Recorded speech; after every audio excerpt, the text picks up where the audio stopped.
अस्सलाम वालेकुम। आज जो हम स्टार्ट करने लगे हैं एक नया कंसेप्ट है, स्पेक्ट्रोस्कोपी हम स्टार्ट करेंगे। तो स्पेक्ट्रोस्कोपी जो है वो स्टार्ट करने से पहले हम जो है इसकी कुछ बेसिक्स जो हैं वो स्टडी करेंगे, ताकि हमें जो स्पेक्ट्रोस्कोपी है वो स्टडी करने में जो है वो इजी हो। तो जो पहला टॉपिक हम इसमें स्टार्ट करेंगे वो मॉलिक्यूलर मास है। और मॉलिक्यूलर मास जो है वो बेसिकली डिटरमाइन किया जाता है एलिमेंटल एनालिसिस के थ्रू।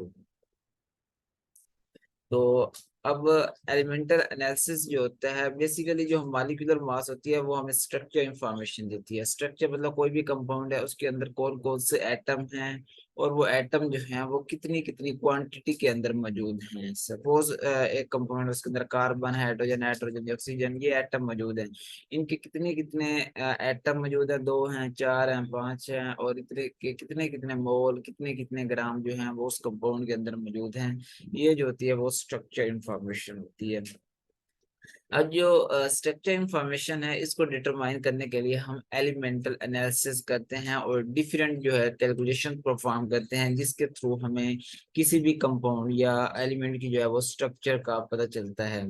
तो इसके लिए जो है वो तीन मेथड यूज होते हैं। क्वालिटेटिव एलिमेंटल एनालिसिस यूज होता है, सेकंड जो है वो क्वांटिटेटिव एलिमेंटल एनालिसिस होता है, और थर्ड जो है वो मॉलिक्यूलर मास डिटर्मिनेशन है। तो आज हम सिर्फ दो ही जो हैं वो करेंगे स्टडी, क्वालिटेटिव एलिमेंटल एनालिसिस और क्वांटिटेटिव एलिमेंटल एनालिसिस। अब क्वालिटेटिव क्या होता है? क्वालिटेटिव बेसिकली ये हमें बताता है कोई भी किसी भी चीज की जो मौजूदगी या गैर मौजूदगी के बारे में बताता है, वो चीज है कि नहीं है।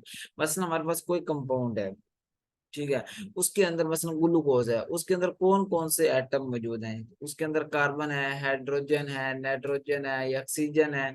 ये एटम उसके अंदर मौजूद हैं। तो ये हमें उसकी क्वालिटेटिव इंफॉर्मेशन दे रहा है कि ये कम कार्बन है कि नहीं है, हाइड्रोजन है कि नहीं है। ये क्वालिटेटिव इंफॉर्मेशन देता है। अब जो क्वांटिटेटिव एलिमेंटल एनालिसिस होता है, ये हमें अमाउंट बना बताता है। हाँ भाई ठीक है, कार्बन का एटम मौजूद है, सही है। और कार्बन एटम कितने उसके एटम मौजूद हैं? एक कार्बन का एटम मौजूद है, दो मौजूद हैं, कार्बन के तीन एटम मौजूद हैं, हाइड्रोजन का एक एटम मौजूद है, दो है, तीन है। ये होती है क्वांटिटेटिव एलिमेंटल एनालिसिस। अब जो हमारे पास क्वालिटेटिव एलिमेंटल एनालिसिस है, ये सिर्फ हम जस्ट ये बता देता है कौन कौन से एटम प्रेजेंट है। जो क्वांटिटेटिव एलिमेंटल एनालिसिस है, ये हमें बताती है, ये हमें बताती है कि उन जो एटम है उनकी कितनी कितनी क्वांटिटी मौजूद है। जब हम ये पता चल जाता है कि वो कौन से एटम की कितनी क्वांटिटी मौजूद है, तो उससे हम उसकी परसेंटेज, कंपोजिशन, रिलेटिव नंबर, मतलब एक जो एटम है उसके कितने जो हैं एटम्स मौजूद हैं, तीन हैं, चार हैं, पांच हैं, ये रिलेटिव नंबर होते हैं। तो हर एक डिस्टिंक्ट एटम अलग अलग, कार्बन का अलग, हाइड्रोजन का अलग, नाइट्रोजन का अलग, इनका हम अलग अलग डिटरमाइन कर सकते हैं कितने कितने एटम जो हैं वो मौजूद हैं। तो ये क्वालिटेटिव और क्वांटिटेटिव एनालिसिस जब ये हम दोनों कर लेते हैं, तो इन दोनों का जब हमें क्वालिटेटिव ये पता कौन से एटम मौजूद है, उनकी कितनी क्वांटिटी मौजूद है, तो इससे हम जो है वो इम्पिरिकल फार्मूला डिटरमाइन कर सकते हैं। इम्पिरिकल फार्मूला आपने पढ़ा हुआ है, ये हमें इंफॉर्मेशन देता है कि एग्जैक्ट नंबर ऑफ एटम जो हैं उसके कितने मौजूद हैं, मतलब उनका एवरेज जो है किसी भी कंपाउंड के अंदर वो कितना है, मतलब कौन कौन से एटम है और उनका तकरीबन, मतलब सिंपल रेशियो के अंदर बताता है कौन कौन से एटम है, उनकी जो परसेंटेज है वो एवरेज परसेंटेज कितनी मौजूद है उसके अंदर। उसके बाद आ जाता है कि हम जो है डिटेक्शन कर रहे हैं किसी भी कंपाउंड के अंदर कार्बन, हाइड्रोजन, नाइट्रोजन या ऑक्सीजन की।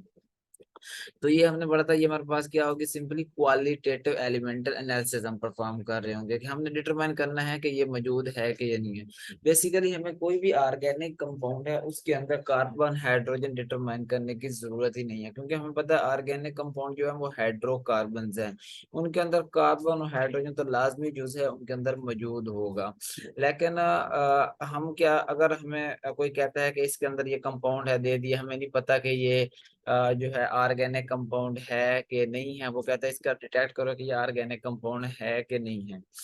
तो फिर हम ये कर लेते हैं कि हम उस कंपाउंड को लेते हैं और उसको बर्न कर देते हैं ऑक्सीजन की एक्सेस में, मतलब ज्यादा मिकदार में ऑक्सीजन यूज कर उसको जो है बर्न करते हैं। तो इस प्रोसेस को बेसिकली कंबस्टन कहते हैं, जब हम किसी ऑर्गेनिक कंपाउंड को ऑक्सीजन की मौजूदगी में बर्न कर रहे होते हैं। तो अगर तो उस बर्निंग के नतीजे में कार्बन डाइऑक्साइड रिलीज हो रही है, तो इसका मतलब है कि इसके अंदर कार्बन के एटम जो है वो प्रेजेंट हैं।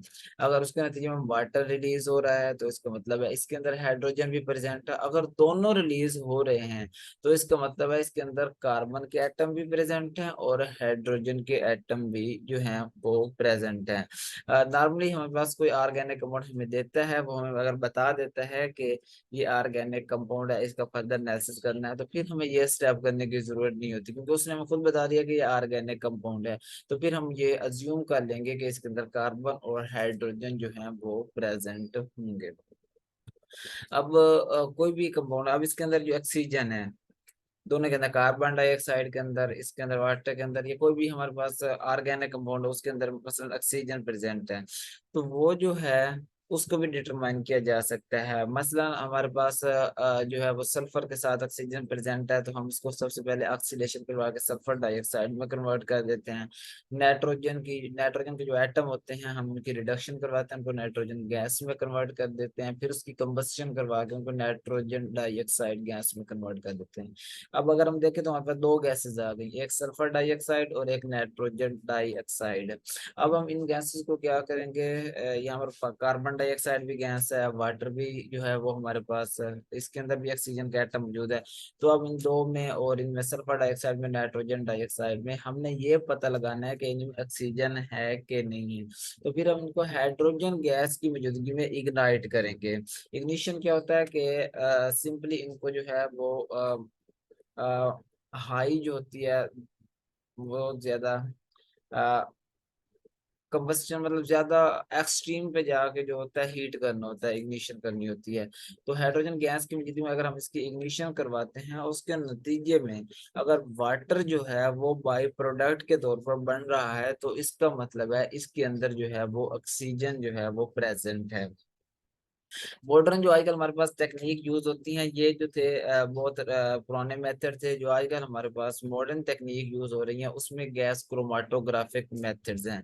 ये एडवांस टेक्निक हैं। इसके अंदर सिंपली जो हमारा कंपाउंड है हम उसको एनालिसिस परफॉर्म करते हैं। ना सिर्फ ये तकनीक हमें ये बताती हैं कि इसके अंदर कौन कौन से कंपाउंड प्रेजेंट हैं, बल्कि ये भी बताती हैं साथ कि फलां कंपाउंड की कितनी परसेंटेज मौजूद है, कितने उसके एटम, उनका रिलेटिव नंबर बताती है। कार्बन है तो कार्बन के कितने एटम मौजूद हैं, हाइड्रोजन है तो हाइड्रोजन के कितने एटम मौजूद हैं। ये हमें दोनों चीजें बताती है। मतलब इसके अंदर हम क्वालिटेटिव एनालिसिस भी कर सकते हैं और क्वांटिटेटिव एनालिसिस भी कर सकते हैं। जब हम रिलेटिव गैस क्रोमाटोग्राफिक जो तकनीक है वो हमने किसी कंपाउंड के ऊपर अप्लाई कर ली, उसको उसके थ्रू गुजार लिया, तो हमें पता चल जाता है कि उसका रिलेटिव नंबर क्या है, मतलब कार्बन के कितने एटम मौजूद है, हाइड्रोजन के कितने एटम मौजूद हैं, या नाइट्रोजन के एटम कितने मौजूद हैं। तो फिर हम उस कंपाउंड के अंदर जब हमें ये पता चल जाए कितने कितने उनके एटम मौजूद हैं और उसके अंदर कौन कौन से एटम, टोटल कितने एटम मौजूद हैं, तो फिर हम उसकी परसेंटेज कंपोजिशन फाइंड कर सकते हैं। तो परसेंटेज कंपोजिशन जो है वो फाइंड करने का बहुत ही इजी वे है। मसलन हमें यह बता दिया गया है कि हमारा जो कंपाउंड है उसके अंदर 3 कार्बन के एटम मौजूद हैं, 4 हाइड्रोजन के हैं, मैं सिंपली ये कह रहा हूँ 5 उसमें ऑक्सीजन के हैं, 3 4 7 और 5 कितने हो गए, 11। और हमने अगर कार्बन की परसेंटेज कंपोजिशन फाइंड करनी है, कार्बन के हमारे पास क्या कितने थे जिसकी हमने फाइंड करनी है, उसको ऊपर रखेंगे। मसलन ये 3 थे और टोटल जो थे हमारे पास 11 थे। तो 11 को नीचे जो है वो डिवाइड कर देंगे और इसको मल्टीप्लाई कर देंगे